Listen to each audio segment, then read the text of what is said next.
entonces tenemos todavía un rato para que ustedes, si quieren, le hagan las preguntas al profesor Díaz.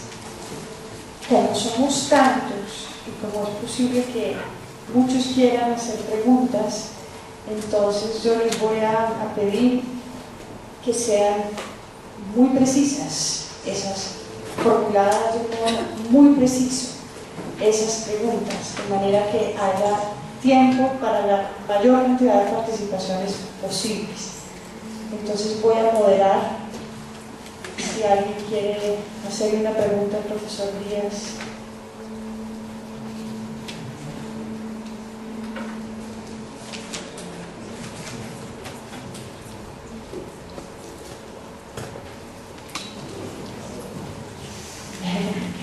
Parece ser que todo y está cierto que si quieren. Sí, tenía una inquietud sobre la comparación que presenta el profesor sobre Nietzsche y Valéry en el texto de Sobre verdad y mentira, sentido extramoral.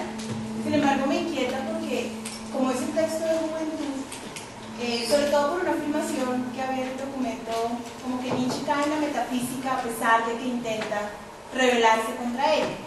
Pero quizás al ser un texto de juventud, pues todavía está muy amarrado a vínculos metafísicos. Pero si exploramos textos posteriores, por ejemplo, en El caminante y su sombra, encontraremos muchas afirmaciones respecto del lenguaje que quizás están más cerca de lo que Valéry propone, ¿no? Esas más cerca, no muy cerca, pero sí un poco más relacionadas como con esa libertad de los significados absolutos y concordados que tenemos, como él decía, sobre verdad y mentira. Que sobre verdad y mentira todavía tiene esa idea de un algo más allá del lenguaje que el lenguaje no logra aprender, pero que posteriormente lo va a desechar y va también a concluir que quizás detrás del lenguaje no hay nada más que el lenguaje mismo, y que el lenguaje resulta como este muro que se levanta enfrente de nosotros cuando queremos hacer cualquier reflexión o aproximarnos a cualquier realidad. Entonces quizás me quedaba como una inquietud ahí ante la afirmación de que Nietzsche cae ante la metafísica, quizás en este momento, no en este periodo de su obra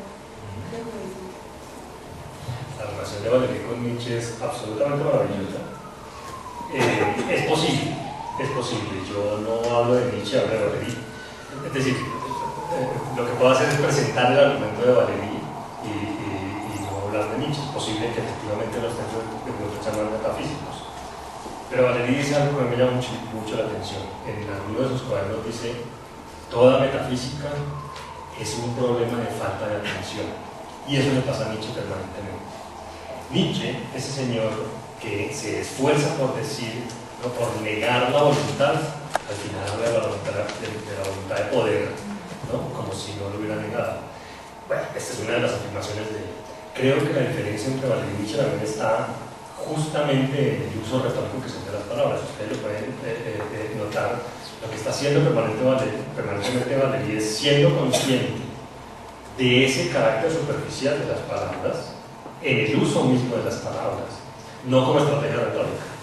En Nietzsche es bastante frecuente ver el ataque al lenguaje como estrategia retórica.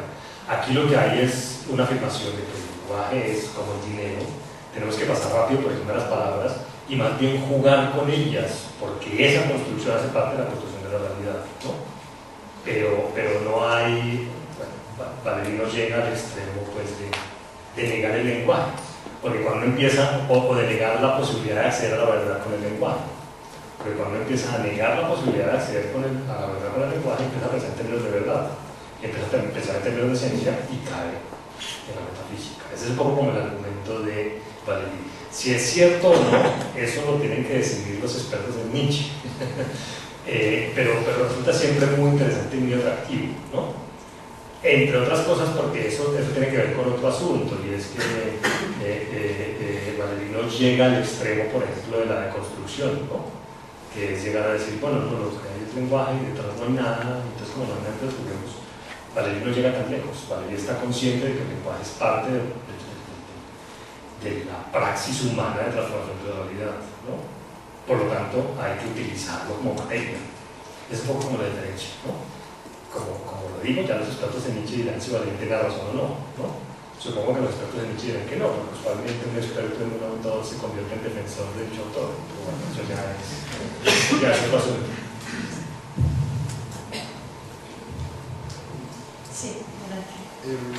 No estoy absolutamente seguro de lo que voy a decir, pero en cierto punto comprendí que Valéry afirma que la filosofía podría ser más seductiva o más seductora si abandonara su carácter de ser o tratar de ser explicativa en cuanto a todo, como tratar de explicarlo todo, y propone hacer como convertirla en un arte de ideas, pero no concibo cómo podría ser posible eso, pues siendo que parte de la esencia de la filosofía es precisamente ser explicativo de la realidad.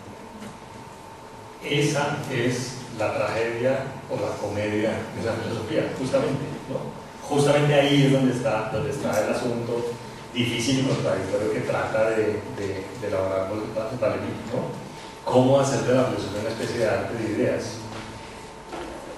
teniendo en cuenta que el filósofo no se puede conformar con hacer un arte de ideas, ¿no? Se sentiría muy mal el filósofo si se le dijera que haga simplemente juegos abstractos que son totalmente maravillosos, ¿no?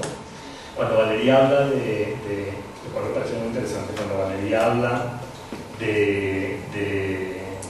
qué sé yo, los diagramas y los gráficos o la relación musical como posibilidad para una nueva filosofía, creo que está pensando en eso, ¿no? Por ahí puede buscar caminos, ¿no? Al final de este ensayo Valéry dice algo que es muy bonito, dice: de hecho, entre los filósofos hay como dos tipos que son distinguibles. Hay filósofos músicos, esto se acuerda, ¿vale? Hay filósofos músicos, que son aquellos filósofos que se sienten tocados por las ideas y ven la armonía entre ellos, ¿no? entre las diversas ideas, como bueno. Y hay filósofos arquitectos, ¿no? Que conciben las ideas como material de la construcción. Bueno, yo creo que me deshago el micrófono porque es más cómodo. Conciben las ideas como material de una construcción abstracta. ¿Sí se escucha más? Sí, esta sala tiene muy buena acústica.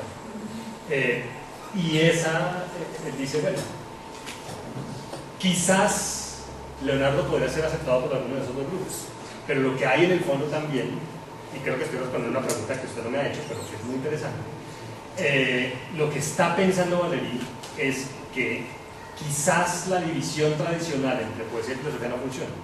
Debemos pensar en otros términos, ¿no? Y a partir de esos términos quizás la filosofía deje de ser filosofía, ¿no?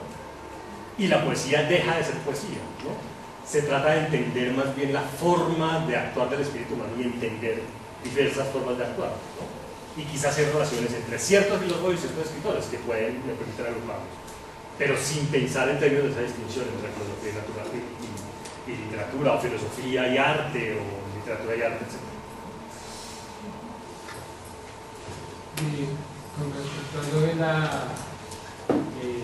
actitud creadora de poesía, hay una parte, pues, digamos que no entendí muy bien cuando se refería al pensamiento abstracto, de que es, digamos, como para hacer poesía más vital, poseer cierta actitud analítica, abstracta, que sentir, digamos, intensamente.